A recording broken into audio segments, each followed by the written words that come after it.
For as long as humans have walked the earth, we have armed ourselves with tools of war. At first, they were crude implements, sticks hardened in fire, rocks sharpened into points, bones lashed to wood. But as civilization advanced, so too did the instruments of violence. From the shining steel of swords to the deadly precision of the longbow, from the devastating power of the crossbow to the thunderous roar of the first cannons. The evolution of weapons is the story of human ingenuity, ambition, and survival.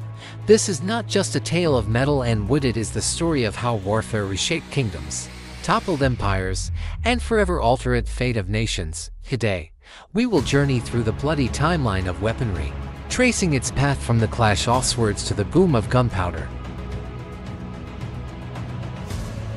For millennia, the sword stood as the ultimate symbol of power and prestige, and like spears or axes, which could also serve as tools of the hand or labor, the sword existed for one purpose only: to kill.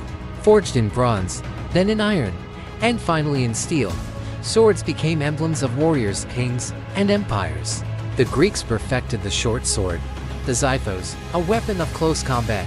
The Romans carried the gladius, a tool of conquest that carved an empire across 3 continents. In northern Europe, the Vikings wielded broad-bladed swords that gleamed with intricate patterns of iron. Across Asia, the curved katana of the samurai embodied speed and precision, forged with techniques so advanced they seemed merely magical. Alongside swords, spears reigned supreme.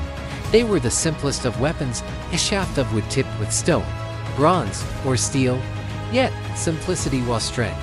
From the phalanxes of ancient Greece to the disciplined legions of Rome, spears dominated the battlefield through reach and formation. An army of farmers armed with spears could stand against cavalry and crush even seasoned warriors. Axes, too, earned their place in history.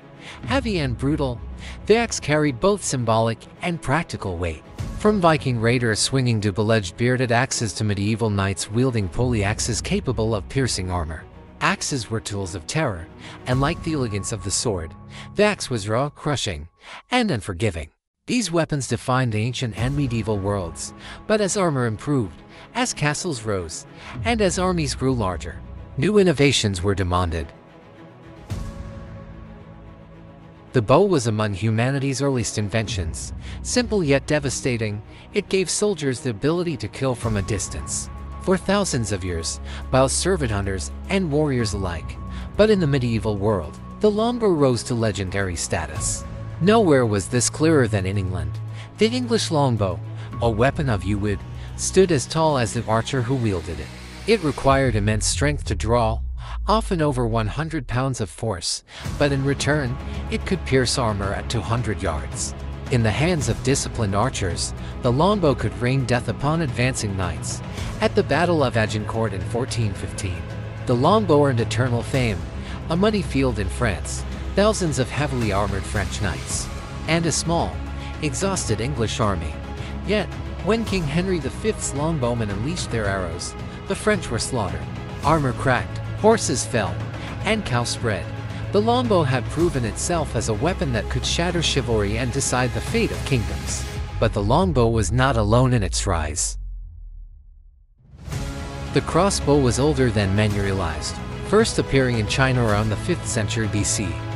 It offered a mechanical solution to the difficulty of archery, instead of requiring lifelong training and immense physical strength. The crossbow could be drawn, locked, and fired with relative ease. By the medieval era in Europe, crossbows became feared across battlefields and besieged castles. Their bolts could punch through armor that ordinary arrows could not. A peasant with a crossbow could kill a knight, an idea so unsettling that the Catholic Church once attempted to ban them. Yet bans failed, for their effectiveness was undeniable.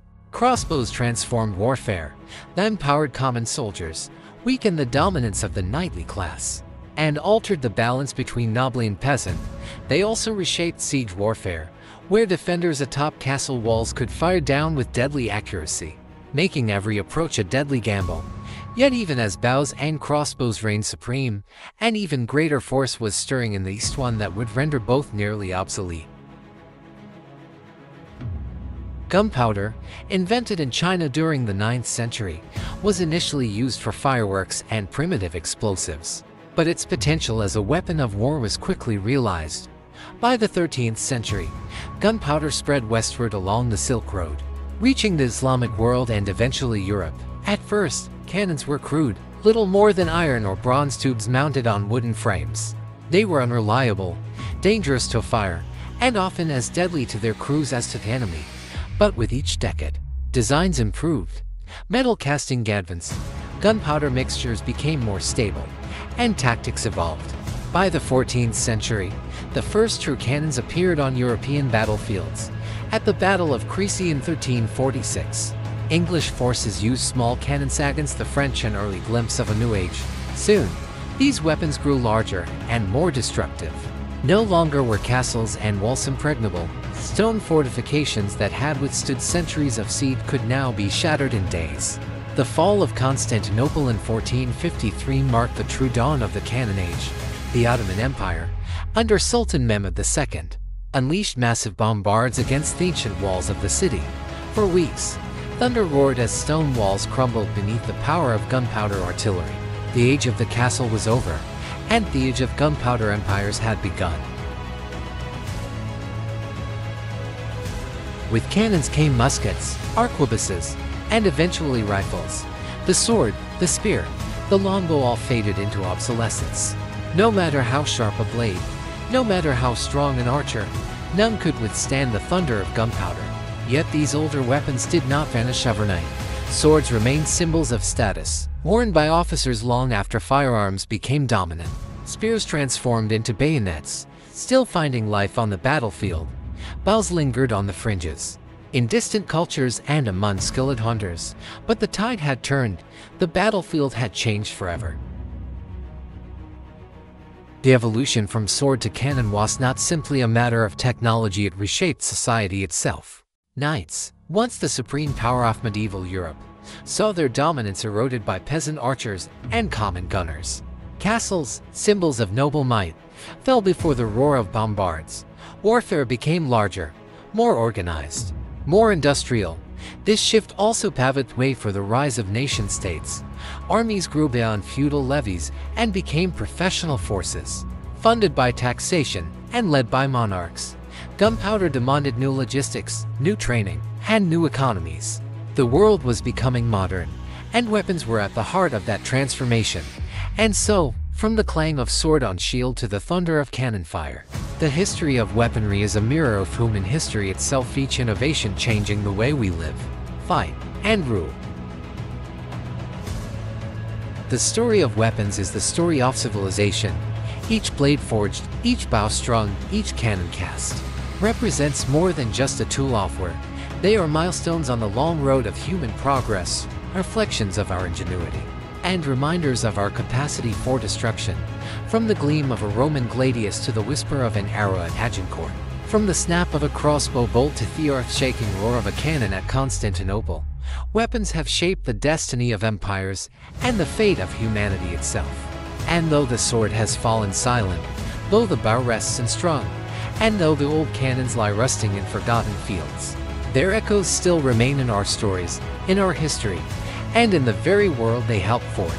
This was the age-old journey, from steel to gunpowder, from the sword to the cannon, the evolution of war.